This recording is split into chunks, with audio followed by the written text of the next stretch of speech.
Oi, gente, meu nome é Giovana. Hoje eu vou fazer uma apresentação sobre um trabalho realizado por estudantes da Universidade Federal do Oeste do Pará e Faculdades Integradas de Bauru. O tema desse trabalho é Análise de atividade de água e umidade na qualidade do mel produzido em comunidades da Reserva Extrativista Tapajós Arapiuns, em Santarém, no Pará. Então, antes de falar exatamente sobre o trabalho, eu vou explicar melhor o que é a atividade de água, o que é a umidade e a importância delas. Então, vamos lá. A umidade é uma medida que vai nos dizer a quantidade total de água que está contida no alimento. Geralmente, a umidade ela é expressa em porcentagem. Já a atividade de água vai nos dizer disponibilidade de água no alimento que está suscetível a reações ou disponível para micro-organismos. Quanto mais alta for essa atividade de água, mais facilmente, mais rapidamente micro-organismos vão se multiplicar.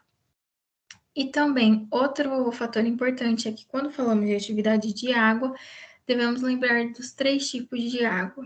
A água livre, que como o próprio nome sugere, ela está livre no alimento, então ela é mais fácil de ser retirada.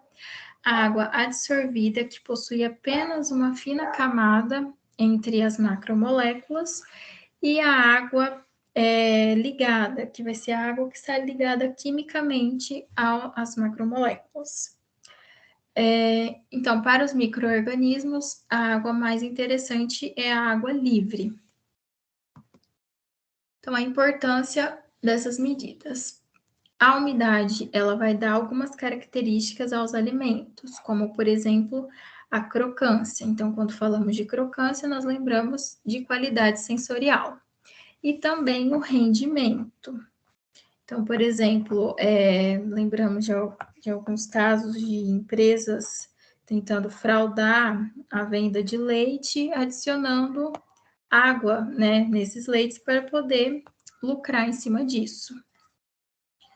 Já a atividade da água, ela é usada para a gente, então, prever o desenvolvimento de micro-organismos, avaliar reações químicas e poder estipular a vida de prateleira do alimento. Por quê? A atividade da água ela está ligada diretamente com a conservação dos alimentos. Então, a partir daí, a gente consegue saber por quanto tempo esse alimento vai estar bom, né? Ótimo para o consumo. Então, como o objeto de estudo do trabalho é o mel, eu vou falar algumas características dele. Como todo alimento, né?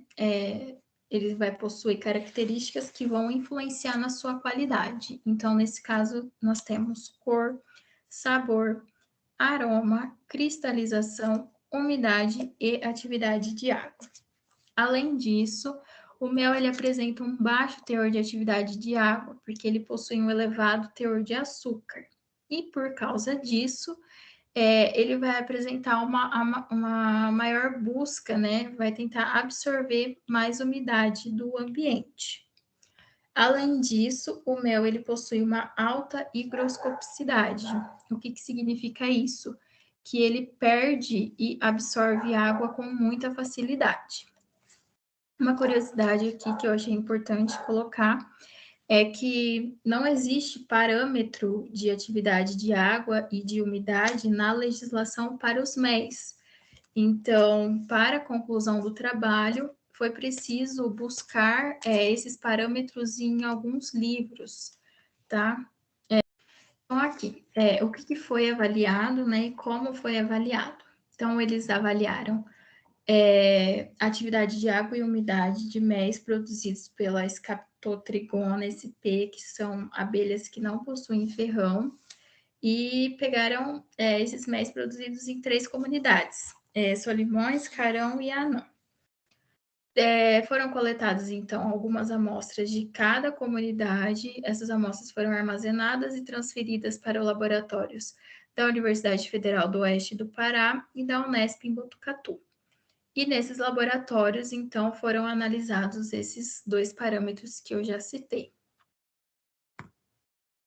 Então, aqui, a gente tem uma tabela da medida dos valores que eles obtiveram para cada comunidade, tanto de atividade de água quanto para a umidade. Então, como eu disse, usaram referências de alguns autores, né? Para a atividade de água, utilizaram o limite de 0,52 a 0,8. Então, como a gente consegue observar aqui nessa tabela? Nas 3 comunidades, nós temos todos os valores dentro do limite, e para a umidade, utilizaram um limite de até 35%, que também está dentro aqui nas 3 comunidades. A partir disso, então, puderam concluir que, dependendo da localização, o mel vai sofrer algumas modificações. Além da localização, também a qualidade, quantidade e variedade das plantas que florescem ali e produzem o néctar. Então, aqui, por exemplo, na comunidade de Solimões, a gente teve os valores de atividade de água e umidade mais altos. Isso ocorreu porque essa comunidade ela fica próxima de um rio. Então, né, a partir desse estudo, eles chegaram nessa conclusão. Era isso. Aqui tem as referências que eu utilizei para fazer essa apresentação. E obrigada a todos.